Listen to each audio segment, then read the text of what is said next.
up guys? So this is Josh with Bama Jaybird Resales, back with another what sold. This weekend was pretty decent, 13 sales going out the door. Today also I'm going to be looking at the topic of how to be successful with a YouTube channel, at least a few pointers. Now I'm not there yet, but I've been doing a lot of research, and so I thought I would share with you some of the ideas that I've been running across, some of those things I've seen kind of repeated, keys that others have highlighted as a focal point for future success. So with that being said, let's get right into it. All right, so again, it was 13 items going out from the weekend for a total of $478.67. So the first item up, this is a vintage Christian Dior button-down shirt made in USA. It was purchased at the local thrift here in town. It's just a nice blue color with pinstripes, darker blue and then a gold colored pinstripe. I purchased this for about $2 and I sold it for $18. Next item, this is a pair of LL Bean khakis.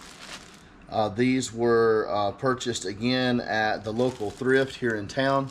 I gave about $4 for these, sold them for $19.99. This was a large size, a 46/28, and the comfort waist edition. So anyway, larger sizes again always do well, even when the sell-through is not great on other ones.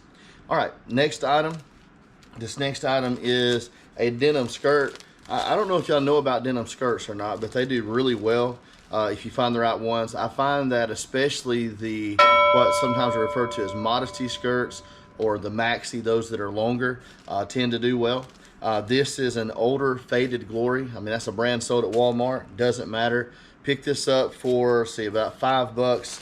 Sold it for $14.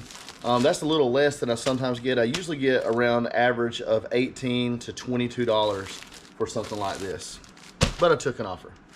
This next item, we'll do one more and then we'll talk about our topic some. But this next item is a Tommy Hilfiger. This is vintage Y2K era, so this is late 90s, early 2000s. This too is a denim skirt. This is a maxi, or again, modesty, a longer denim skirt, size 12. This sold for $16.50, and I gave about $8 for it. Didn't do quite as good on it. Got my money back, made a few bucks. I bought that at the America's Thrift, which is in a neighboring town. All right, so the topic again today was just to go over some of, some pointers, I guess you could say, that I've learned and picked up as I've started this YouTube journey, things that I'm trying to focus on to ensure that in time, God willing, that I see success with my channel. And one of the things that seems to always come up as I watch videos and watch content related to growing a YouTube channel is to be consistent. You've got to post regular. So you can't just pick it up and put it down, pick it up and put it down. In that consistent posting of videos, the suggestion is not only to consistently post, maybe 2 to 3 times a week if possible, but whatever you set your goal as. If you're just starting out, you might set your goal for 1 posting a week, or maybe even less conservatively, more conservatively, 2 posts a month. But whatever goal you set, stick with it. Pick the day you're going to release on. Try to always have a new video to go. Like if you're going to release on a Tuesday, then every Tuesday or every other Tuesday. Be consistent with how you produce content and make sure that you're getting content out there. Don't be sporadic. Don't drop it for 3 months and then pick it up again for 3 weeks and then drop it for a month and a half. You'll not see the growth because it affects how the algorithm is going to identify your content and how it treats your content in pushing it out to an audience. All right, so a second thing is you got to figure out a way to be engaging. People want to be entertained. So, now entertainment doesn't necessarily mean acting goofy or silly, telling jokes or whatever, but it does mean that you have to understand what your topic is and present it in a way that captures people's attention. So study other content creators that are producing content in the same genre, especially pay attention to those that are having success, those that are more popular. Look at how they go about their videos, how they present themselves, the topics that they address, and how they approach those topics. Look at that content very closely. Look at the editing, and look at all of the things that go into the process of creating that video, and then try to pattern yourself. Don't copy them exactly, but use it as a pattern. Use it as an example of how you should be producing your videos, how you should be presenting yourself in your videos in order to capture the attention of your audience and be entertaining. All right, a couple more items now. The next thing I think I'll go over, I had a couple of things that I posted over the weekend, a couple of Cabela's kind of a denim-like material shirt. One is like a maroon color. The other's kind of like a darker burnt orange. Posted these at the same time. They're both large, tall, so they're like the big and tall size, but just a large, but then the longer length. And right after I got these posted, I had a watcher pop up for both of them. And so my assumption was that it was probably the same person who had most likely been waiting for the big and tall size on these. Well, I sent out an offer for one of them and attached a note just letting them know that, and I think I'd priced these at like $18.99 a piece, and I've got about, I think it was $5.99 or $6.99. I can't remember exactly. So either $6 or $7 a piece in them. They weren't worth quite as much as I expected them to be. Sometimes they may sell for a little over $20, but mostly the sales that I was seeing, at least at this point, were ranging in the neighborhood of 17 to 18 bucks.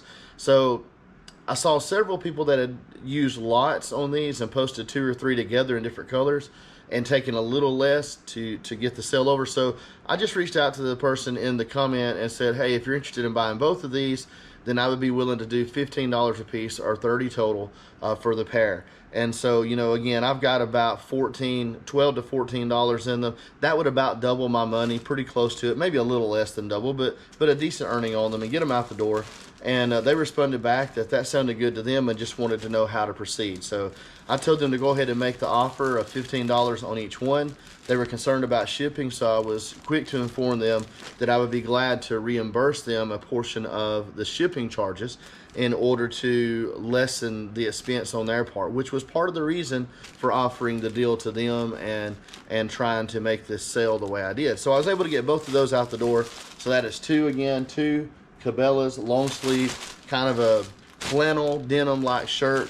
Very nice shirts, and so they are going out the door today. All right, next item on the list. This next item is a pair of Rock Revival. Now Rock Revival is an outstanding brand of denim. It's not the highest dollar selling brand, but nevertheless, it's very good. The better condition they are, the better they're going to sell. These are women's.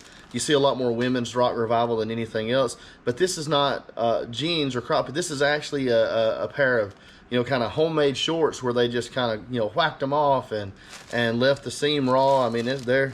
You can see kind of here I've got them cuffed, and I did that for the pictures. But anyway, what I've learned with Rock Revival is if they're in otherwise pretty good condition, it really doesn't matter. This might have hurt the value as compared to a regular pair of pants that has not been altered, but the value was still there. And so for these pants, these particular ones, I gave $5. Give me just a second. Can't remember what these sold for off the top of my head. Gave $5, and I took an offer of $28 for them. So that's a pretty good sale, pretty good profit margin on those. The next item up, now this is a new with tags item. This is also a denim skirt. This one is a mini skirt. So this is Talbot's. Talbot's isn't necessarily, I guess, a Bolo brand. I mean, but in this particular case, I got this at the bins. It's new with tags, and so that kind of gave it, I felt like, a little bit of a push. And so I've actually sold this before, and it was returned because the lady who bought it said that the fit wasn't right. But this has sold again now. I've got about probably $2 in this from buying it at the bins, and I sold it for $27.99, 28 bucks. So a good profit there again on that Talbot's mini skirt. So let's go back to our discussion of factors or things that to consider when trying to grow a successful YouTube channel. So we talked about being consistent and how having a regular schedule for how you post and setting goals for yourself is really important, and making sure to regularly put content out. That's very important for maintaining the viewership you have and for the algorithm to start recognizing you as a regular and reliable content creator, so that it will begin to push you to new viewers.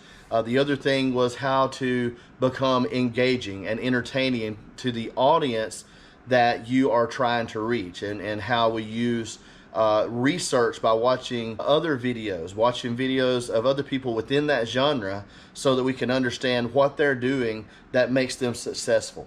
The third factor, the third thing that I think is important to consider based on the research that I've done, be able to relate to your audience. So yeah, we have to be engaging and entertaining, and that's part of knowing the audience, but in a more broad sense, to be able to relate to them. So what kind of people is it that normally watches the content that you're producing? You know, what is their background? And understand that, because the better you know the audience that's being drawn to your content, the better you're going to be able to tailor your content to fit their expectation, to appeal to them, and to be something that is beneficial to them. Now, in that being said, for instance, since I'm producing reselling content, I have to keep in mind that if I'm going to have a lot of resellers that watch my content, there needs to be something not only relatable, but something also that's most likely helpful for them. Now, do they want to be entertained? Most people do, yes. But I know for myself, I want to be entertained, but as I'm being entertained, when I'm watching reselling videos myself, I also want to pick up some new ideas and learn something from that time that I spend. I want to become better at what I do because I took time to watch that video. And so that's really important. I would say one other thing, number 4, I guess at this point, a fourth thing to consider when trying to grow a successful YouTube channel is to do what you know. I think for myself in the past, when I've kind of dawdled at YouTube and, you know, kind of just tinkered with it a little bit but never committed, I was too focused on trying to figure out what would be a good genre, what would be a good topic, what could I make videos about, what could I do. And then I happened to catch this video, and I wish I could remember the guy's name off the top of my head. I'll try to find it and give a shout out in the edit. I'll put the link up if I can find it. But it just struck me one day as I was watching and thinking about this, and he kept harping on this idea of doing what you know, whatever we're already doing. Well, right now, my life, a good portion of it is devoted to reselling. So why not film what I'm doing? Why not tell about what I'm doing? Why not take viewers along with me as I go source? Why not, let viewers see as I get ready to package and ship and show them what has sold and talk about those things? That's what I know. That's what I'm doing. That's what my life is focused on right now. So it makes sense that would be something I could produce content for. And so to do what you know, or at least do what you're already doing, so to speak, right? Get the camera out, film what you're doing. You may not be a reseller, and that's fine. If you're watching this video and you're not a reseller because you're interested in how to start a YouTube channel and what you need to do to kind of lay those beginning steps toward possibly having success in the future, then think about this. Think about this idea of, okay, what am I already doing? What am I good at? What's already a big part of my life that I could just add a camera to, and in doing so, I could be a content producer and maybe potentially, again, capture an audience, offer something relatable, and be a help to someone else that's in that same field or area, someone else that's trying to do what you're doing. All right, so a few more sales, and then we'll wrap this up. The first one, so this is a Carhartt Union Jack suit. I want to say that this is, I don't think this is really vintage or anything. This is not that old. But I got this at what's called the Vintage Trading Post, another local like flea mall. You don't find a lot of great items there, but I've got a video where I found kind of a huge number. I say a huge number, that's probably exaggerated, but I found like 5 or 6 really nice vintage brush poppers. If you're not familiar with those, that's like usually Wrangler, but it's the heavier denim-y like feeling pearl snap and button-up shirts from like the 90s that are, you know, usually they're brightly colored. They got a lot of color blocking going on. A lot of them have Navajo or Aztec like print and design. Just really cool shirts, and they command a premium price. The vintage ones, I mean, they can sell upwards of $150 to $200 if it's the right kind of pattern. And so anyway, check that video out if you haven't already. And you know, if you're enjoying what you're watching today, I know we're later in the video, but you know, do me a favor, hit that like button, subscribe, ring that bell notification so you'll know when I'm putting new content out. I'd really appreciate you joining this channel and just being a part of it with me. It would help me out a great deal. Maybe if you have time, also take a look at my introduction video so you kind of see where I'm coming from, who I am, and how this all started, because I'm kind of new to this full-time side of reselling and definitely new to YouTube as I have started this in the last few months. So that said, again, this is a Carhartt Union suit. Gave $5 for this. I sold it for, what was it, 40 bucks. Sold it for 40 bucks. So that was a good purchase, good sale. Now, next on the list, I got a couple pair of shoes. The first one is a pair of Converse. I didn't get a lot for these. I took an offer of 16. These are really nice though. They're basically like new. You can see the soles. I don't know if they's ever worn, honestly. I really don't think they were. I think they sat in someone's closet and kind of collected dust. But these are just your basic canvas, the white, the old-fashioned Chuck Taylor, low tops. I think, because those were on sale, and I think I ended up giving like $5. I think they were like 10 or 12. It's either 5 or 6 I gave for them. And then I sold these for 16. So, you know, I about doubled my money. I didn't make a killing off of them, but it was an easy sale, easy flip, and I'll take that every day. So the next pair of shoes, this is one of my better sales. Probably should have saved this for last. This is actually my best sale of the weekend, but I do have a couple of interesting items that I'm holding till the end. This is just a pair of Doc Martens. They were a smaller size. I think this is a size 6. And anyway, these are women's. Very nice. I mean, these, again, much like the Converse, you can see the bottoms. I don't think these were probably ever worn. Someone undoubtedly maybe ordered these, never returned them, found that they were not the right fit or something. But I gave about 15 bucks for these at the, I believe this was at the America's Thrift where I got these. And I sold these for $70. I took an offer of 70. I had them priced up a little higher than that. And when I first bought them, I think, you know, Doc Martens are still really popular. It depends on the style and the size. I think maybe my pricing was influenced by the little bit bigger sizes. For this particular size, the selling price was a little lower. For brand new ones, they were going for around 80. So I thought 70 was nice, and I took that. All right, 2 more sales. The first one, this is a Dansko. I don't know if you've ever seen these or not. Dansko coin album. So this one is for Roosevelt dimes, and you can see it's just a place, it's a keeper to add your collection to. They're very nice. There's the Dansko name in the back. So again, I got this at the local thrift called America's Thrift. Not local, but the local town, one of our neighboring towns. I purchased a lot of these. There was, I think, 6 or 7 of them, and I gave like 40 bucks. Wound up, I think, on average on these, I'm trying to think, that was what, about $4 to $5, maybe $5 each in them is what I had in them. I can't remember exactly how many of them I bought, but it was a stack of them. When I looked them up, I found that depending on the album, and I didn't take time to look every one up, I searched for a couple, and I just found that they varied in price. They could sell for as little as 25, you know, around 25 or so, and for as much as 50 to 75 for some of those that's harder to find. This one is not one that's hard to get your hands on. It's Roosevelt dimes, but it sold for 24 bucks. So you know, if I've got say $5 to $6 in it, then I made a pretty good profit on that. All right, last item. This is the cheapest item I sold over the weekend, but it was probably what I thought was the coolest. You know, I can be a bit of a nerd, I guess, in some ways. I've got a lot of, you know, memories of being a kid, and this is one of them. So this is an old Lego box. I just thought that was super cool.